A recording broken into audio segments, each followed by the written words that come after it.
Bonjour, c'est Delphine, bienvenue sur ma chaîne basée sur le business en général et l'immobilier en particulier.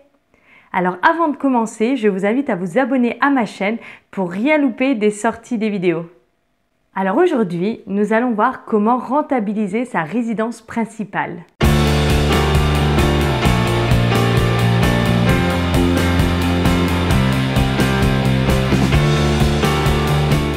On entend souvent sur les chaînes consacrées à l'immobilier, celles-ci comprises, qu'il ne faut pas acheter sa résidence principale avant d'avoir déjà investi dans du locatif. Alors c'est pas faux, mais du coup, comment faire si on l'a déjà acheté? Comment rentabiliser notre résidence principale? Souvent, lorsque l'on achète notre résidence principale, on s'endette au maximum autorisé par la banque, c'est-à-dire 33%. Du coup, on n'a plus de capacité d'endettement disponible et on ne peut donc plus faire de prêts pour investir dans du locatif à moins que nos revenus augmentent significativement.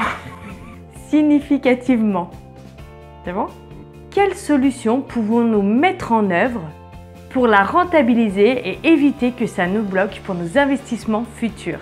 Il faut savoir qu'à titre personnel, je suis propriétaire de ma résidence principale et c'est pas la première fois que je fais l'erreur parce que c'est ma 3e maison quand même. Donc vous voyez, ça n'empêche pas pour autant d'investir si on trouve des solutions. La première solution que je peux vous proposer, c'est une mise en location courte durée. Alors lors de vos absences par exemple, si vous êtes en déplacement la semaine ou si vous partez en week-end, lors de vos vacances aussi. Lorsque vous n'êtes pas présent dans votre résidence principale, vous pouvez la louer à d'autres personnes. Donc ça vous permettra de mettre un peu de beurre dans les épinards et de payer les frais inhérents donc, à cette propriété. Quand je parle de frais, je parle des impôts, par exemple les impôts locaux ou encore de l'entretien de la maison. Une autre solution qui peut être envisagée, c'est la location partielle. Une location partielle, c'est lorsque vous louez une partie de votre maison. Par exemple, une chambre chez l'habitant. Ou si vous avez un sous-sol inoccupé, vous pouvez peut-être l'aménager en studio ou en T2. Si vous avez une pièce qui ne vous sert pas. Alors c'est la solution que moi j'ai choisie à titre personnel. J'ai une pièce chez moi de 20 mètres carrés avec un accès indépendant dont je ne me sers pas.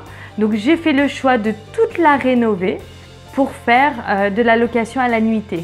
Je suis en train de vous faire une vidéo justement pour vous montrer les étapes qu'il y a eu du début à la fin du projet. Alors l'avantage d'avoir un accès indépendant, c'est évidemment que les personnes ne sont pas à l'intérieur de votre logement.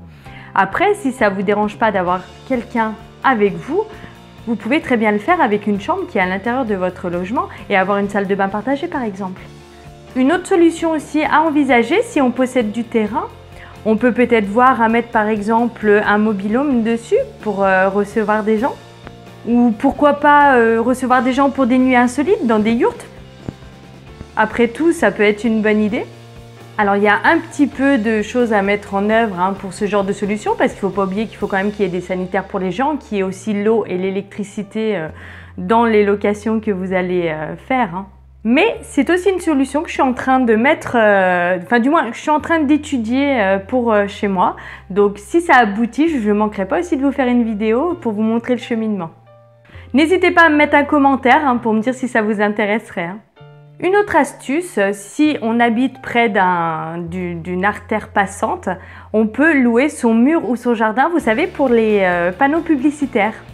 Alors on en voit tous quand on passe en voiture, des grands panneaux publicitaires pour le McDo par exemple ou autre fast-food. Il faut savoir que ces panneaux-là ne sont pas là gratuitement. Les grandes enseignes payent une location au propriétaire, soit du terrain, soit de la maison, pour avoir le droit de mettre leur publicité. Toujours si on a du terrain, on peut peut-être envisager d'en louer un petit bout, si c'est possible, pour des gens par exemple qui souhaiteraient faire des potagers, pourquoi pas. Ou simplement des personnes qui aimeraient y disposer une caravane pour pouvoir venir le week-end. Si vous avez un garage ou une grange dont vous ne vous servez pas, pourquoi pas la louer à des gens qui cherchent justement des garages pour mettre par exemple leur voiture de collection ou leur camping-car. Ça peut être intéressant aussi. Il y a pas mal de monde qui n'a pas la chance d'avoir un abri pour mettre ces véhicules-là et qui serait très heureux de pouvoir en trouver. Vous pouvez aussi, pourquoi pas, stocker des meubles, hein, c'est possible, dans une cave dont vous ne vous servez pas. Et une chose très importante, on s'assure d'avoir bien acheté. La bonne affaire se fait à l'achat, je vous le dis assez souvent. Donc c'est pareil pour votre résidence principale, hein. Si vous avez bien acheté et donc bien négocié à l'achat, vous avez plus de chances aussi de faire une plus-value lors de la revente. Voilà, c'est fini pour aujourd'hui. Alors j'espère vous avoir donné de bonnes idées. Je vous laisse me dire en commentaire ce que vous en pensez, hein. N'hésitez pas, ça me fait plaisir d'avoir votre avis. Surtout, n'hésitez pas à vous abonner à ma chaîne, ça m'aiderait beaucoup. Et puis moi je vous dis à bientôt, bye bye!